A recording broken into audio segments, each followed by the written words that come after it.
Halo semuanya, selamat datang di penjelasan kali ini. Hari ini kita bakal ngebedah sebuah riset ilmu kognitif yang jujur aja keren banget dari Profesor Stella Christie.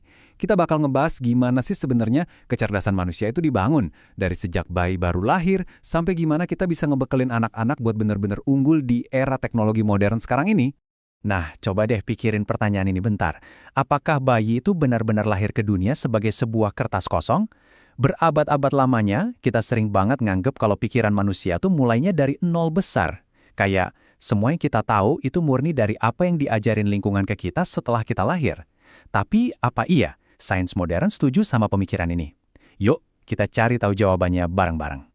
Oke, ini rute perjalanan kita hari ini. Kita bakal mulai dari ngebongkar mitos kertas kosong, terus lanjut ke 3 pengetahuan inti manusia, kunci membangun kecerdasan anak, bahaya les terlalu kaku, dan ditutup sama konsep paling krusial, belajar untuk belajar. Yuk, langsung aja. Kita masuk ke bagian pertama nih, mitos kertas kosong. Jadi gini, Profesor Stella ngejelasin kalau pengetahuan itu spektrumnya luas banget, nggak cuma melulu soal nilai bagus di sekolah, atau jago ngafal buku pelajaran.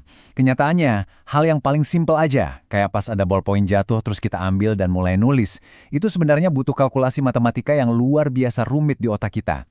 Otak tuh ngitung jarak, ruang, gaya gravitasi, sampai seberapa besar tenaga yang dibutuhin, cuma dalam hitungan detik.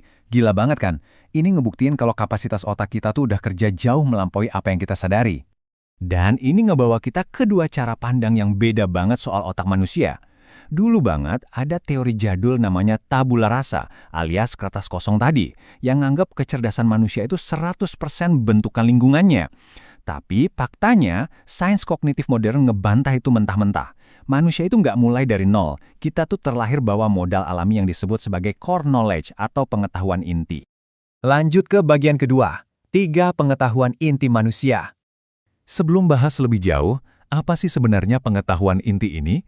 Simpelnya, ini tuh pengetahuan bawaan yang udah nempel di setiap manusia sejak tarikan napas pertama. Ini loh fondasi mutlak buat ngebangun semua kecerdasan kita ke depannya.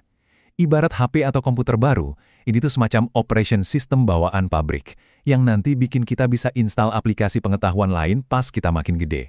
Dan yang bikin merinding, ternyata secara alami bayi itu adalah fisikawan, matematikawan, dan sosiolog cilik. Ada 3 pengetahuan intinya. Pertama, fisika dasar. Bayi itu secara intuitif udah ngerti soal gravitasi, dan mereka tahu benda padat nggak bisa nembus benda padat lainnya. Kedua, matematika. Sejak bayi kita udah punya insting buat ngebedain mana yang jumlahnya dikit, mana yang banyak. Ketiga, sosial. Bayi itu udah punya ekspektasi interaksi loh, contohnya mereka ngarepin orang dengan ritme yang sama bakal saling ngebantu. Keren banget kan? Nah, sekarang bagian ketiga, kunci membangun kecerdasan anak. Angka 5, kelihatannya sepele ya, tapi angka ini sebenarnya nyimpen rahasia sukses. Kenapa usia 5 tahun itu krusial banget? Soalnya riset nunjukin kalau jumlah kosakata yang dipunya anak umur 5 tahun itu hubungannya erat banget sama prestasi akademik dan kesuksesan karir mereka nanti. Pengetahuan bawaan tadi tuh ibarat cuma benih, dan cara paling gampang, murah serta efektif buat mupuk benih itu ya dengan banyak-banyak interaksi verbal. Tapi ya pastinya nggak kejadian instan gitu aja, ada langkah-langkah praktisnya nih. 1, sering-sering deh ngobrol sama anak. 2, kalau mereka nanya, dan kita tahu anak kecil tuh bisa nanya ratusan kali sehari kan, kasih jawaban yang beneran bermakna, jangan cuma sekadarnya. Ketiga, bantu mereka nemuin pola. 3 langkah ini tuh yang bakal ngebantu ngelatih otak mereka buat mulai ngeliat struktur di dunia nyatanya. Salah satu trik paling ampuh buat memicu ini adalah pakai metode perbandingan. Misal nih, kalau mau ngajarin sesuatu, latih anak buat ngebandingin 2 hal. Kasih tahu mereka kalau proses manusia makan buat dapat energi, itu struktur logikanya persis banget sama kayak kita ngecas baterai HP. Lewat perbandingan gini, anak tuh otomatis belajar ngelihat struktur dan bola. Dan fun fact-nya, kemampuan ngelihat pola ini adalah akar dari problem solving, alias kemampuan mecahin masalah tingkat tinggi loh. Oke, kita masuk ke bagian keempat, bahaya les terlalu kaku. Hati-hati di bagian ini. Ada warning keras nih dari Profesor Stella. Ngasih les atau bimbingan belajar yang terlalu kaku di usia dini, itu justru bisa jadi bumerang. Kenapa? Karena pas semua tugas dan cara ngerjainnya udah disuapin matang-matang sama guru lesnya, anak tuh malah jadi pasif.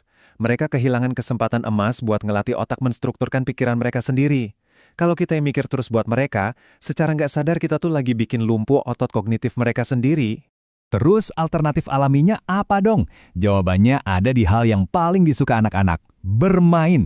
Main itu bukan sekedar jam istirahat ya. Secara ilmiah, bermain bebas itu justru arena latihan mental yang paling esensial. Pas anak main bebas, mereka lagi praktek negosiasi sosial, belajar ngadepin konflik dan nyelesain masalah sendiri tanpa disetir orang dewasa. Ini latihan kognitif yang nggak bakal bisa digantiin sama tumbukan lembar kerja dari bimbingan belajar manapun. Terakhir, bagian kelima, belajar untuk belajar. Jadi poin krusialnya itu ada pada konsep learning to learn ini. Ngebangun kecerdasan itu bukan berarti nyekokin otak anak sama hafalan ensiklopedia. Tujuan utamanya tuh kelincahan kognitif, pikiran yang cepat adaptasi.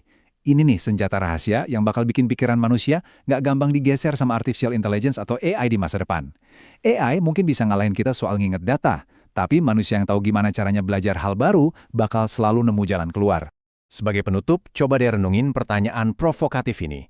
Di era kecerdasan buatan yang geraknya secepat kilat sekarang, apakah kita ngedidik anak-anak kita cuma buat menghafal materi, atau kita benar-benar ngajarin mereka gimana caranya belajar? Memahami sains di balik kecerdasan manusia ini tuh langkah awal biar generasi kita berikutnya nggak sekedar survive, tapi juga bisa memimpin di masa depan. Teruslah penasaran, teruslah belajar untuk belajar, dan sampai jumpa di penjelasan luar biasa berikutnya.